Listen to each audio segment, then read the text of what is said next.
Hello, Bear Bull Traders. This is Vicer. This is my trade recap for April 16th. I made a couple trades in the NASDAQ futures, which I'll review with you. I always like to start off on the three futures charts, 5-minute charts. On the left, you have the NASDAQ, E-mini S&P 500 in the middle, Dow in the center. The overnight high on the NASDAQ was this 86.98. And so the overnight highs become targets, or the overnight lows also become targets. This isn't necessarily low. You have to go further back in time. So let's get into what I traded. Okay, so here's the overnight high. It was relatively close to the market open. And then there was another high put in here. And there was a slight pullback into the open. So the threshold is this light gray is pre-market, and the black is during the market, normal market hours. So once again, I was looking to take a long position, quick scalp up near the high of the day. So as you can see, I got in here at 84.5, and then I stopped out a few seconds later at 82.25. So that's a $40 loss.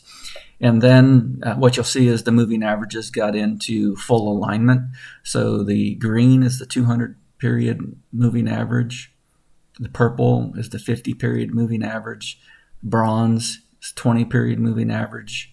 Blue is a 9 period moving average. So here I got long at 87.25, and then immediately clicked on active trader to close out my position a few points higher.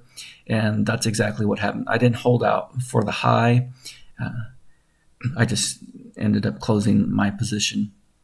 So there's another trade from this morning that netted me at like $105.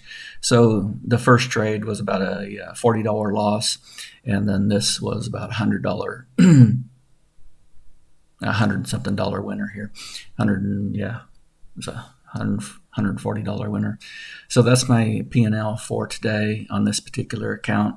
And so once again, the key takeaway is understand what your overnight high is, understand what your overnight low is, and use those as targets.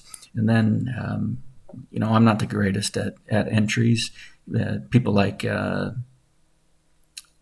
Thor, who posts videos, and Eamon, who posts videos, and Mac, those guys are, and Michelle, they're all very good at their entries, and they nail these things perfectly where I don't.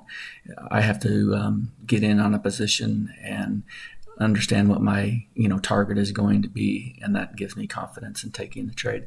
So I hope all of you have a great rest of your day, and I'll see you all tomorrow in chat. Thanks. Bye.